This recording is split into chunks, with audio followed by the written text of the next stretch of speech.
Welcome to the service clinic at Low Country Harley-Davidson. I'm Doc Harley.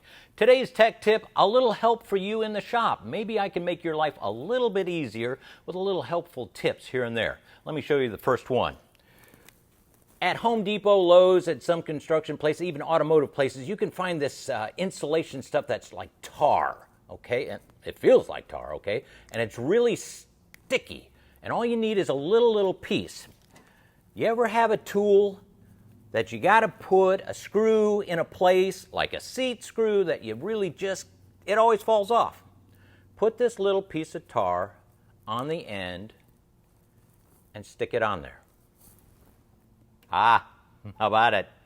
Stays on so you can get to the location you're at, screw it in, and then pull off. All right? So that can help you a little bit. Next one. What do you do with your little O-rings when you finish draining your oil? Throw them out?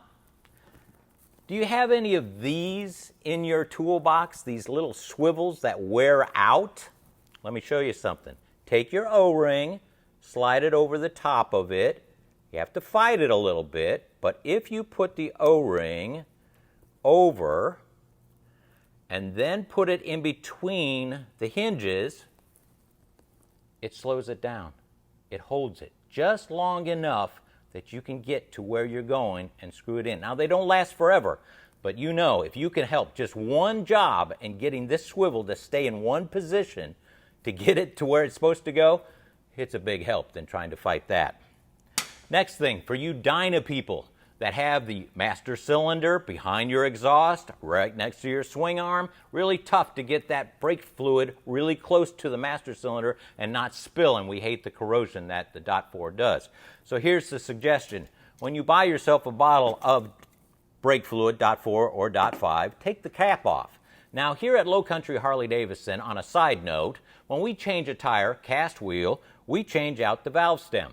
All right, it's just safe insurance because there's a rubber insulator here, and this thing does get squished and sometimes leaks, so we don't take the chance.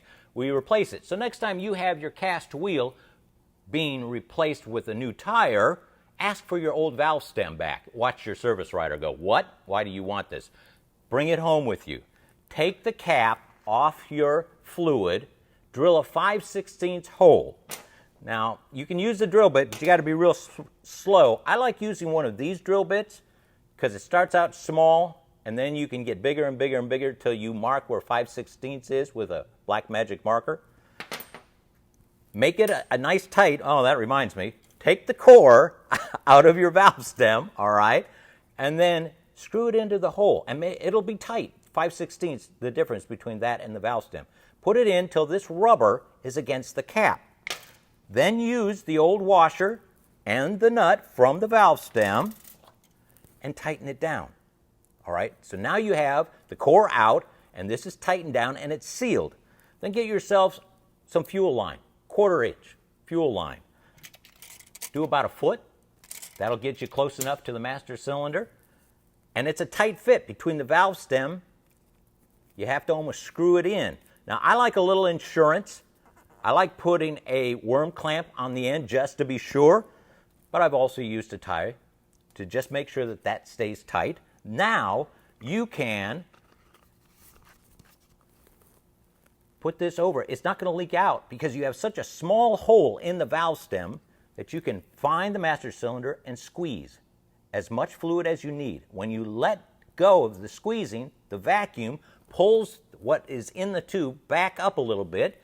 Take your towel, rag, and now you've done it without spilling anywhere else. And this tool can be transferred to the next bottle as you go. Hopefully that helps you Dyna people keep your master cylinder at the correct brake fluid. All right, ever drop anything? Yeah, right. Everybody drops something in the garage, and it usually is a very small screw or nut, and it's in a place you can't reach. All right, the ideal is a magnetic wand. Sure, you get in there and go, but not everybody has a magnetic wand, okay? Everybody's got hangers. I know you got hangers at home, all right? And maybe you've got some duct tape. Get yourself a piece, bend it over, and put it on, and then just make it stick to the hanger, all right? Now you can reach down that one time and get the nut. It won't last long, but it'll get you out of that place. Now, if you're in a pinch and you don't have that, a screwdriver and heavy-duty grease. Now, it has to be a very small screw. It can't be anything really big and heavy. But you can get a real big glob. The little screw I've got here on the table, if I can get my hands on it, okay, it's down at the bottom. You just dip it onto the screw.